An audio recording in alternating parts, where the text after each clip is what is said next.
Hello friends, this is Shalini Srivastava. स्वागत है आपका टीचिंग लर्नर्स में। तो कैसे हैं आप लोग? उम्मीद है कि आप लोग बढ़िया होंगे और आपकी पढ़ाई बढ़िया चल रही होगी। तो आज आपकी क्लास हाजिर है, ये उत्तर प्रदेश करंट अफेयर्स। ये 2 दिन आपकी क्लास नहीं आ पाई, थोड़ा लाइट का इशू था इसलिए नहीं आ पाई। लेकिन जैसा कि हमने कहा था कि हम आपका 25 से पहले आपका उत्तर प्रदेश करंट अफेयर्स हम आपका मई तक करा देंगे। 25 मई तक मान के चलते हैं, 25 मई तक नहीं तो हम पूरा करा देंगे। और उसके बाद एक वीडियो आएगी जिसमें आपका चीज़ें, बाकी जो चीज़ें बची हैं कवर हो जाएंगी। उसके बाद उत्तर प्रदेश करंट अफेयर्स आपको कहीं से पढ़ने की आवश्यकता नहीं होगी। तो चलिए आज की क्लास स्टार्ट करते हैं। तो हो सकता है आपको बाहर की भी आवाज़ आ रही हो थोड़ा सा, शायद पूजा हो रही है बाहर। तो चलिए स्टार्ट करते हैं। स्टार्ट करने से पहले अगर आप हमारे चैनल पर नए हैं तो प्लीज़ चैनल को सब्सक्राइब करें और ज़्यादा से ज़्यादा शेयर करें। आज देखिए हम 15 न्यूज़ आपके लिए लेके आए हैं। जितना भी नुकसान हुआ था आपका हिट से पूरा हो जाएगा। और हमने कहा है कि 25 तक हम आपका कंप्लीट कर देंगे। उसके बाद सिर्फ एक वीडियो आपकी आएगी, वो जून में आएगी, जिसमें आपका उत्तर प्रदेश का कंप्लीट हो जाएगा। तो उसके बाद आपको उत्तर प्रदेश करंट अफेयर्स कहीं से पढ़ने की आवश्यकता नहीं होगी। तो चलिए स्टार्ट करते हैं। तो स्टार्ट किया हमने, सबसे पहले हमारा क्या है कि उत्तर प्रदेश में जो है खेती का सर्वे अब होगा किसकी तर्ज पर? कर्नाटक की तर्ज पर। तो ये क्वेश्चन पूछा जा सकता है कि उत्तर प्रदेश में अब खेती का सर्वे किस राज्य की खेती के तर्ज पर होगा? तो वो कर्नाटक राज्य की खेती के तर्ज पर होगा। ये बताया किसने है? ये बताया है कृषि मंत्री सूर्य प्रताप सिंह ने, सूर्य प्रताप शाही ने। तो ये चीज़ें आप याद रखेंगे कि अब उत्तर प्रदेश में जो है खेती का सर्वे किसके तर्ज पर होगा? कर्नाटक के तर्ज पर होगा। ये आप याद रखेंगे, ठीक है। फिर आगे बात करेंगे national mobile monitoring system app. ये किसके लिए जारी किया गया है? आपका ऐप से दिया जा सकता है कि ये किसके लिए ऐप लॉन्च किया गया उत्तर प्रदेश में।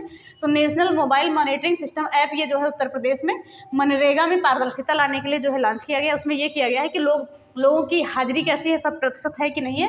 तो उनकी 100% हाजिरी के लिए क्या है, ये ऐप लॉन्च किया गया है। कौन सा ऐप है? National mobile monitoring system app, ठीक है।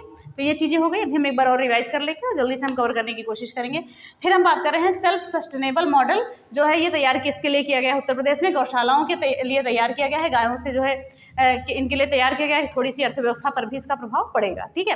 अर्थव्यवस्था को मजबूत बनाने के लिए सारी चीज़ें की जा रही हैं। तो क्या है, सेल्फ सस्टेनेबल मॉडल किसके लिए तैयार किया गया है उत्तर प्रदेश में? ये गौशालाओं के लिए तैयार किया गया है। फिर हम बात करेंगे कचरे से कोयला बनाने का प्लांट कहाँ पर लगाया जाएगा? बनारस में लगाया जाएगा। और ये पहला प्लांट होगा, ये निर्माणाधीन है, भी बना हुआ नहीं है। ये आपकी जनवरी की न्यूज़ है, ठीक है, जनवरी 2023 की न्यूज़ है। तो हमने बात किया कि कचरे से कोयला बनाने का प्लांट कहाँ पर बनाया जा रहा है, निर्माणाधीन कहाँ पर है? बनारस में है। तो ये चीज़ें आप याद रखेंगे।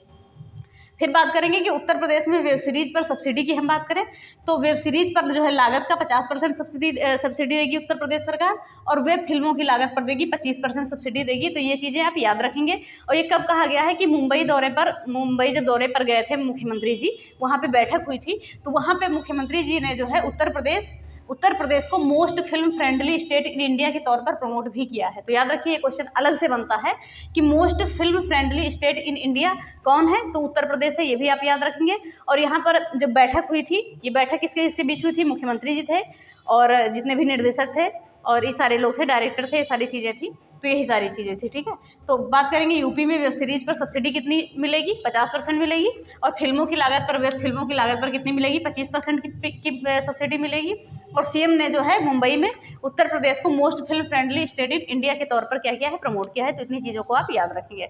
फिर हम बात करेंगे उत्तर प्रदेश गौरव सम्मान, ये एक पुरस्कार है, ठीक है। तो इसमें जो है 11 लाख रुपए की राशि दी जाएगी। किसके द्वारा? उत्तर प्रदेश सरकार के द्वारा 11 लाख रुपए की राशि दी जाएगी। तो ध्यान से सुनिएगा, ये सपा सरकार की यश भारती एक योजना थी, ठीक है। एक सेकेंड, सपा सरकार की यश भारती सम्मान की तर्ज पर अब राज्य सरकार देश विदेश में नाम करने वाली विभूतियों को ये क्या देगी? पुरस्कार देगी। तो जो भी विभूतियां हैं देश विदेश में अपना नाम करेंगी तो उन्हें उत्तर प्रदेश गौरव सम्मान के रूप में कितनी राशि दी जाएगी? 11 लाख रुपए की राशि दी जाएगी। तो इन चीज़ों को भी आप याद रखेंगे। और ये किसकी तर्ज पर दी जाएगी? तो सपा सरकार के समय चली थी, कौन सी? यश भारती सम्मान, ठीक है। तो ये चीज़ भी आप याद रखेंगे। फिर अगला हमारा न्यूज है कि उत्तर प्रदेश में 4 परमवीर चक्र विजेताओं के नाम पर अंडमान निकोबार के द्वीपों के नाम रखे गए हैं। जबकि पूरे देश में जो है 21 परमवीर चक्र विजेता हैं, उनके नाम पर नामकरण किया गया है। कब किया गया है? 23 जनवरी को किया गया है। 23 जनवरी को क्या होता है? पराक्रम दिवस होता है। किसका जन्मदिन होता है? सुभाष चंद्र बोस जी की जयंती होती है, ठीक है, सुभाष चंद्र बोस जी की। और ये किसने किया है? प्रधानमंत्री जी ने किया है। तो ये भी आप याद रखेंगे, ठीक है, सुभाष चंद्र बोस।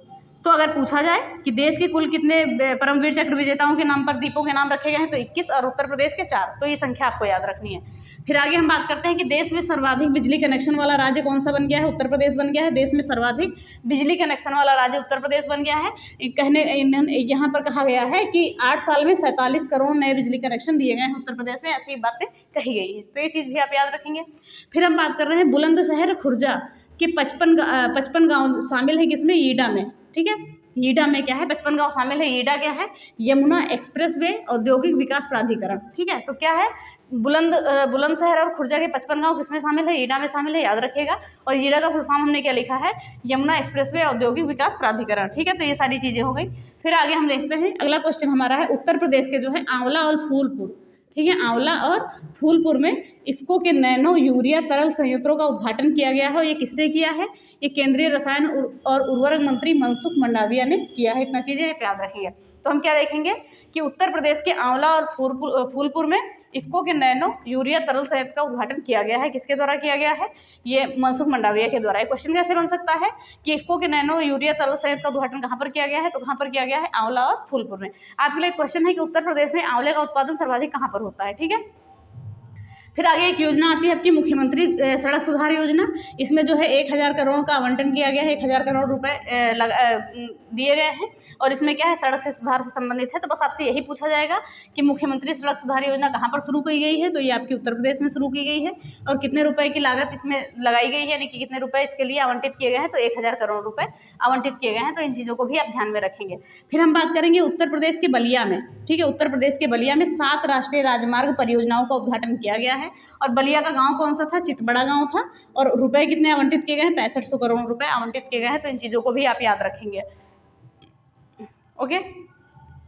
तो उत्तर प्रदेश के बलिया में 7 राष्ट्रीय राजमार्ग परियोजनाओं का उद्घाटन किया गया है। कहाँ पर पूछा जाएगा कि उत्तर प्रदेश में कहाँ पर 7 राष्ट्रीय राजमार्गों का परियोजनाओं का जो है उद्घाटन किया गया है, तो आप कहते हैं बलिया में। गांव कौन सा है, चितबड़ा गांव। तो इतनी चीज़ें आप याद रखिए। फिर हम बात करेंगे रीजनल फिल्म सिटी कहाँ पर बनाई जाएगी, गोरखपुर में बनाई जाएगी। नोएडा फिल्म सिटी के साथ ही बनाई जाएगी, पूर्वांचल के कहाँ पर, गोरखपुर में, ठीक है। तो रीजनल फिल्म सिटी पूर्वांचल के गोरखपुर में बनाई जाएगी और ये नोएडा फिल्म सिटी के साथ ही बनाई जाएगी। तो ऐसी चीज़ें ध्यान में रखिएगा। फिर बात करेंगे कि उत्तर प्रदेश में डोर टू डोर अभियान शुरू किया गया है। उत्तर प्रदेश में डोर टू डोर अभियान शुरू किया गया है। और इसमें क्या है कि ये शहरी क्षेत्रों में शुरू हुआ है। और इसमें है कूड़ा उठाने की चीज़ें हैं कि घर घर से कूड़ा उठाया जाएगा और गीला कूड़ा सूखा कूड़ा अलग करके उठाया जाएगा। तो ये सारी चीज़ें हैं। और ये स्वच्छ भारत मिशन के तहत है, नगरीय क्षेत्रों में डोर टू डोर अभियान शुरू किया गया है। किसके लिए, कूड़ा उठाने के लिए, याद रखेंगे आप, ठीक है। घर घर से कूड़ा उठाने के लिए डोर टू डोर अभियान शुरू किया गया है। फिर अगली हमारी न्यूज़ है कि उत्तर प्रदेश के 4 जिले में गोंड जनजाति, मोस्ट इंपॉर्टेंट क्वेश्चन है, गोंड जनजाति को एसटी का दर्जा मिला है, यानी कि अनुसूचित जनजाति का दर्जा मिला है। याद रखिएगा कि उत्तर प्रदेश के 4 जिले में गोंड जनजाति को एसटी का दर्जा मिला है। तो कौन कौन से जिले हैं वो, संत कबीर नगर, भदोही, कुशीनगर और चंदौली। तो ये चीज़ें आप याद रखेंगे, ठीक है। चलिए हम जल्दी से एक बार और रिवाइज कर लेते हैं, बस खत्म करते हैं क्लास को। ध्यान से सुनिएगा, वैसे ही आपकी न्यूज़ आएंगी 15-15 न्यूज़ करके 2-3 दिन में आपका खत्म हो जाएगा करेक्ट। और आप जनवरी से एक भी न्यूज़ मत छोड़िएगा। और उसके पहले की थोड़ा सा चाहे पढ़िए, इतना मत पढ़िए, लेकिन जनवरी से ज़रूरी है। चलिए हम बात करते हैं उत्तर प्रदेश में खेती का सर्वे किसके तर्ज पर होगा, कर्नाटक की तर्ज पर होगा। अगला क्वेश्चन है national mobile monitoring system app किसके लिए, उत्तर प्रदेश में मनरेगा में पारदर्शिता लाने के लिए और ये देखने के लिए कि 100% हाजिरी है या नहीं है। तो इसके लिए ये ऐप लॉन्च किया गया है। फिर हम देख लेंगे सेल्फ सस्टेनेबल मॉडल, ये उत्तर प्रदेश में गौशालाओं के लिए ये मॉडल शुरू किया गया है। और कचरे से कोयला बनाने का प्लांट कहाँ पर बनाया जा रहा है, बनारस में बनाया गया है। क्या है, भी निर्माणाधीन है। फिर बात करेंगे उत्तर प्रदेश में वेब सीरीज पर सब्सिडी, तो वेब सीरीज की लागत 50% सब्सिडी है और वेब फिल्मों की लागत पर कितनी, 25% सब्सिडी दी जाएगी। तो ये चीज़ें आप याद रखेंगे। और मुख्यमंत्री जी ने किसके तर्ज पर उत्तर प्रदेश को प्रमोट किया है, तो most film friendly state in India के तौर पर उत्तर प्रदेश को प्रमोट किया है। किसने, मुख्यमंत्री जी ने। फिर बात करेंगे उत्तर प्रदेश गौरव सम्मान योजना, इसमें 11 लाख रुपए की राशि दी जाएगी। किसकी तर्ज पर है, तो सपा सरकार के समय जो थी यश भारती सम्मान थी, उसके तहत दिया जाएगा कि जो भी विभूतियां उत्तर प्रदेश की हैं देश विदेश में नाम करेंगी, उन्हें ये पुरस्कार दिया जाएगा भारत सरकार के द्वारा, ठीक है। उत्तर प्रदेश सरकार के द्वारा, उत्तर प्रदेश सरकार के द्वारा, भारत सरकार के द्वारा नहीं।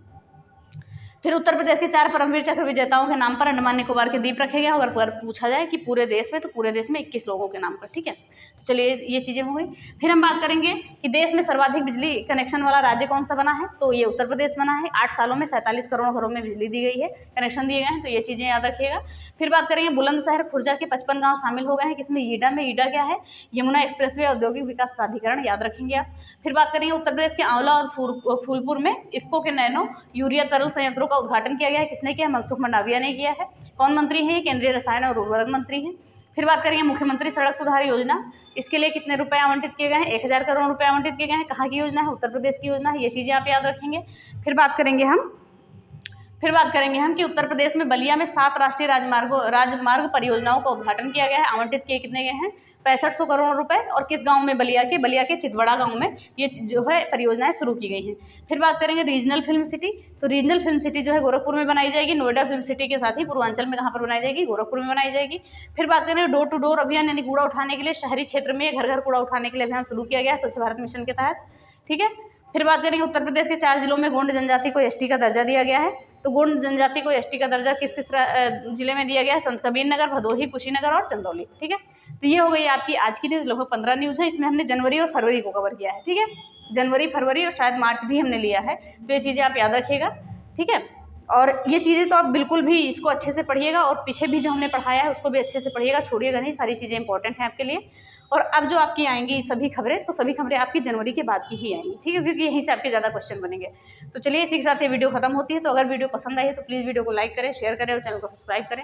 साथ में बेल आइकन दबाना ना भूलें। और अगर इसकी आपको PDF चाहिए तो आप कमेंट बॉक्स में कमेंट कर सकते हैं। ठीक है। ये वैसे आपको डाल दी जाएगी, पिछले 2-3 क्लास की भी नहीं डाली गई है तो उसको भी डाल दिया जाएगा, तो याद रखिएगा। तो चलिए, इसी के साथ क्लास खत्म करते हैं। धन्यवाद। जय हिंद।